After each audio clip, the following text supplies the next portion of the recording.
Yo kids.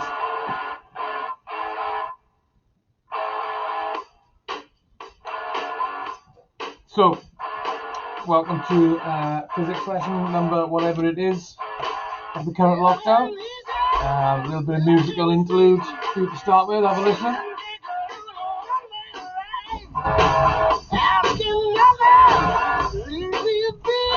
Anybody know the song?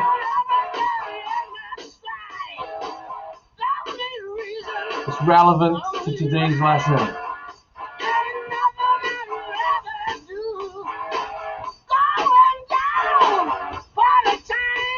I bet your dads would know it.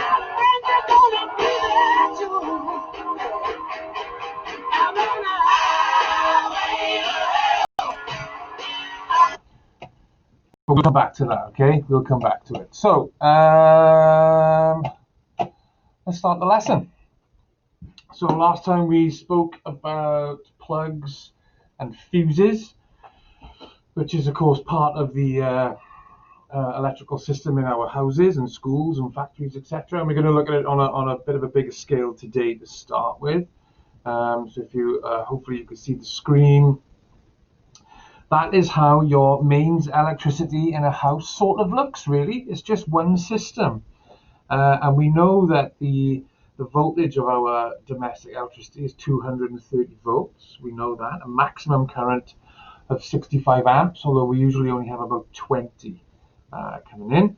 And it's actually controlled all by one of these, which you probably all have under your stairs. So if you go into your stairs to find your wellies later, if you're going up jumping in puddles, you'll find one of them. It's called a consumer unit, and all of these here are little separate fuses, okay? Little separate fuses. This controls the whole unit, but these little black ones are separate ones. One will be for the lights, one will be for the switches, one will be for upstairs, one will be for downstairs, etc. Right? Now those little circuit breakers, that's what they look like individually. And they're called miniature circuit breakers. You need to know this, an MCB. And then instead of those fuses that we spoke about in the plugs the other day, okay? And if there's a fault and the current exceeds the amount it can, there's an electromagnet in there that will trigger and the circuit switches off, okay? Shouldn't touch anything though, they still can't stop an electric shock, but the reason we've gone to these in today's age is they're very fast to use, but of course it's possible to reset it. What you've got to do is flick the switch back up, you reset the fuse, and hopefully the appliance will then work, okay? So you don't need to replace them like you do for those little fuses in a plug that we spoke about last lesson. All right, so you need to know about that. That's called an MCB, a miniature circuit breaker. Now the other type of circuit breaker is called a residual current device, an RCD. And I bet you've all seen these at home when someone's mowing the lawn, right? We'll use these when we mow the lawn, or if we use an electric power washer or a big electric drill. And these basically are to stop electrocution. So when you have an appliance, usually that you would use outside, you would plug it into one of these, and we call it a power breaker. But of course, the actual term for it is a residual current device. And they're designed to protect against electrical shock. It measures the current going in the live and the neutral wires at all times. And if everything is working fine, then those two currents are equal and there's nothing to worry about. But if there is a fault, like if you're mowing the lawn and you mow over the cable, or if you drill through an electric wire, etc., it will change the amount of current in these wires. If you look down here now at this bottom right hand bit, the electromagnet there, it'll change the current, it'll change the strength of the electromagnet, and it'll flick a switch to break the circuit, okay? You don't really need to know that amount of depth of how they work, but you need to know the difference between an RCD and an MCB, okay? So miniature circuit breaker used in the house, residual current device used outdoors to stop electrocution. So let's look at the little animation. If I switch on the drill, there it is spinning round. I'm going to drill through this wire in a moment. There you go. There's a change of current through the electromagnet, so it breaks the circuit. The lever comes up, breaks the circuit. You then have to press the reset button for that plug to work again. Okay, so please make sure you know the difference between an MCB and an RCD. You might have to rewind this vid and watch it a couple of times.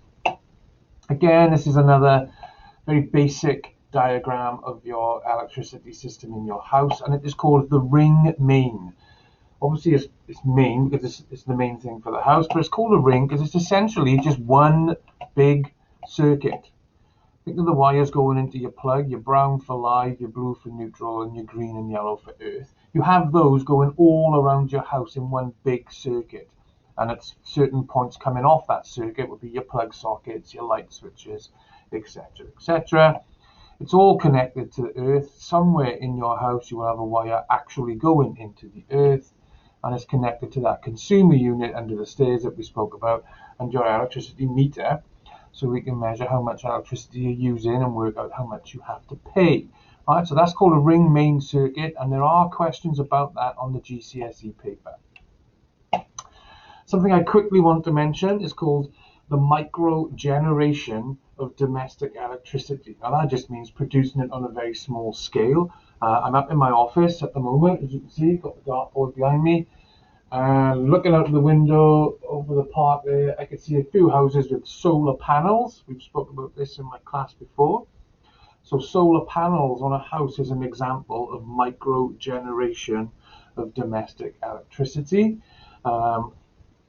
The posh word for solar panels is photovoltaic cells, right? And another example of that would be domestic wind turbines. But driving around Bedwas, I can't see many wind turbines in people's gardens. So the main example around here is photovoltaic cells, which is of course solar panels. Lots of advantages and disadvantages. Disadvantages, obviously, we've spoken about before. We don't get a lot of sun here. It doesn't produce that much electricity. But the advantages are, in the summer where we do get sun, you produce more electricity than you use, you can sell off what you don't use to the national grid. Okay, I imagine one day most houses will have solar panels on their roof. It's certainly increasing at the moment, isn't it? So I'm going to ask you now just to pause this for no more than 30 seconds, read through the slide there and put the 2, 4, 6 words in the bottom in the correct 6 gaps in the paragraph above. So pause it now and then come back in 30 seconds, please.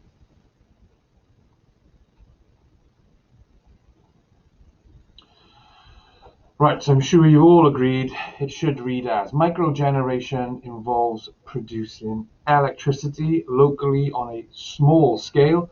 It can often be environmentally friendly because there are no greenhouse gases. However, the supply is not always reliable. Right? That's the type of thing they could ask you on an exam. Right, so the song at the start of the lesson was, of course, A Highway to Hell by the mighty AC/DC, and why on earth is that relevant to this lesson? Well, AC/DC is not only one of the greatest rock bands in the world, it is also an abbreviation for 2 types of current that exists in our houses, okay? Now, DC stands for direct current. This is a current that travels in one direction only, okay? So if we connected up this battery, a standard Duracell AAA battery, if we connected it up to a machine called an oscilloscope, which visually represents the current, it would just be a straight line going across from left to right. So AC means alternating current, okay? So alternating current comes from our plug sockets. It comes from our mains supply. And as it says in the title, alternating, it changes from positive to negative current. And in Britain, it changes 50 times per second. That's called the frequency, and it's measured in a unit called hertz, okay? So I want to give you 10 seconds to try and absorb that. I'll say it again. Direct current comes out of a battery, and the current flows in one direction only. Alternating current comes out of our mains supply, and the flow of current changes 50 times per second from positive to negative. And that's how it would be represented on an oscilloscope or a graph, for example. Okay, so that's probably new information for you. So let's run through it again. There are two types of electricity supply in our country: AC, alternating current, and DC, direct current. AC looks like this on a graph. It alternates from negative to positive, and it does that 50 times a second. DC, straight line, it's constant. That comes from the mains, that comes from a battery. Okay. We know that our houses run at 230 volts, and the frequency of the current going through is 50 hertz, HZ, hertz, 50 cycles a second, right? So that's one whole wave there that I'm showing you. That happens 50 times a second. For the direct current, the direction of the current does not change. It always flows in the same direction. Now, you will need to know that and replicate it on an exam, okay? Why are our houses at 230 volts? Okay, well, for some reason, the UK and European countries have used that since the start of domestic electricity usage. So it would be incredibly expensive now to change everything with all the appliances that run on 230 volts, and it would require a lot of transformers, which is just too costly. You'd have to change all the national grid and the cables and the transformers, etc. However, the USA, they have gone for a voltage of 120 volts, which is why we need adapters when we go on holidays, basically, right? Any of you who's been to America and bought like a games console, you have to use a certain plug to run it over here, okay? Because the difference in voltage would damage the appliance, okay? Right then, so quick quiz. You just shout out answers at the TV screen. There's no one listening, so go for it. What are the two types of electricity supply? Just think of one of the greatest rock bands in the world, and the answer is AC, DC, alternating current and direct current.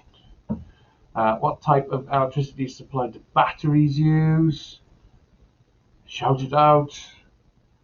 Correct. It's the direct current. What's the frequency used in the main supply here in the UK? So that's how many times does one of those cycles travel in 1 second? And it's 50 hertz. So that's 50 of those waves per second. Which current flows in the same direction? Yep, DC, direct current. What type of electricity supply do we have in the mains here in the UK? What comes out of the UK main supply? And it's AC, the alternating current. What's the voltage in our main supply here in the UK? You need to know this, it's 230 volts. Which of these graphs, we call them a trace on an oscilloscope, which of these graphs shows an alternating current? Obviously it's this one here, B. Which one shows the direct? It's obviously this one here, A. Which trace shows the one delivered by a battery? So don't forget, batteries only have DC, direct current, so that's A. Which one shows the voltage supplied by the mains? And it's this one here, the alternating current, which is B. And what's the maximum voltage of the main supply? It is 230 volts. What's the frequency? I'm sure it's stuck in your head by now. It's 50 hertz, right? And that's the end of the PowerPoint. So I hope I was explained pretty well. What I'd like to do now